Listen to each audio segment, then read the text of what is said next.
Hey guys, welcome to my thoughts on real estate. This week we're going to talk about a little bit more pre-construction because there's a lot of pre-construction going on, and all the condos are coming up, and there are a lot of process involved in it. And a lot of people sometimes get a problem with in the process of doing things. But today I have a very good friend of mine, Mr. Lorne Shuman. Is very knowledgeable in pre-construction condo or any other real estate transaction, and I have a privilege of getting to know him. He always come to our office and give us a good training and good knowledge. As a lot of things I learned over the period of all the seminars he done, and I'm very big fan of all your newsletters you send out, and it's very more details. It's very knowledgeable, and I learned a lot from it too. So I had the privilege of bringing him here this week, and he's going to give us a little bit more knowledge about information about the pre-construction condo. I'm going to jump to it. A lot of people are buying a lot of pre-construction condo, but that a lot of time they don't get explained all the how the process work, and sometimes they get stuck with and a lot of problem comes in. Explain about how is this. The two closings work, and maybe after that touch on that the cooling period works. Okay. A lot of people are buying brand new. We receive a lot of pre-construction contracts to review. So a couple of things I'd like to say. The most important thing is that when you buy a brand new condo from the builder, by law you have what's called a 10-day rescission period. It's commonly referred to as the cooling off period. During this 10-day period, you should take the contract to a lawyer to have it reviewed. And when I receive the contract, I will review it in detail. And the objective and the point of having it reviewed is I can identify those parts of the builder's contract that may be a problem for you.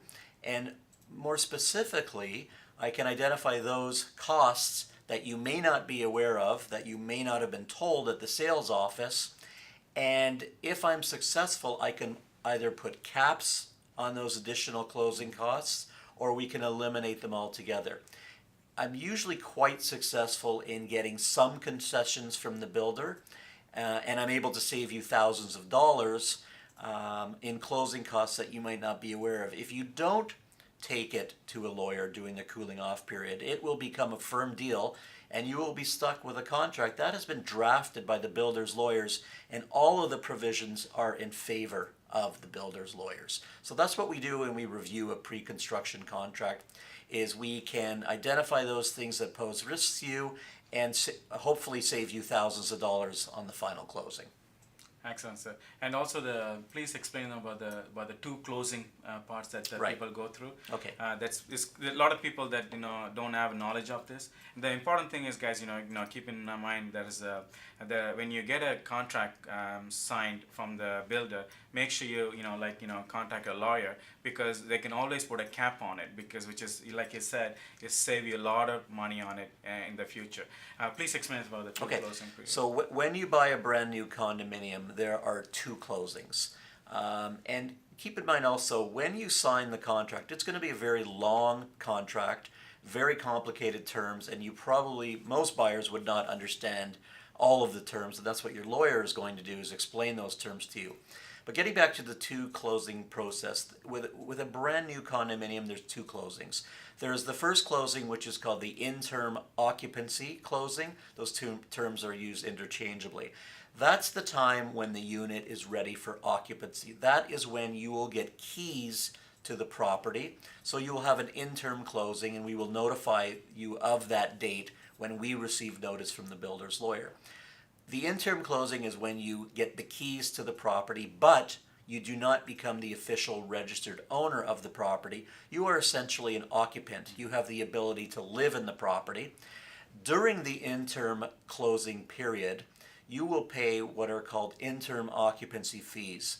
And those are made up of three components, namely the property taxes, the monthly common expenses, and the interest on the monies that you still owe to the builder. After the interim closing, while you're living in the property, a few months later, generally 3 to 6 months later, you will receive, or I will receive, notice of what's called the final closing, and I will let you know about that. The final closing is when you become the registered owner of the property. The title transfers from the builder into your name. At that time, you will need to arrange your mortgage financing with your lender, because that's the time when both the transfer or the ownership goes into your name, as well as the mortgage. So there's the interim closing when you get the keys, and then a few months later typically is the final closing when you become the registered owner and you start making your mortgage payments. So in the interim closing time, can you rent the place? Depends. You're generally not allowed to rent the unit out during the interim closing. You have to get the permission of the builder to do that. However, if I'm fortunate enough to have the agreement of purchase and sale during the cooling off period, I will try to insert a clause into the agreement that will give you that ability. Whether or not the builder will agree to it depends on the builder itself. Thank you, sir. So guys, you know now it's more detail about that cooling off period and 2 closings that is there when you're doing any new construction project.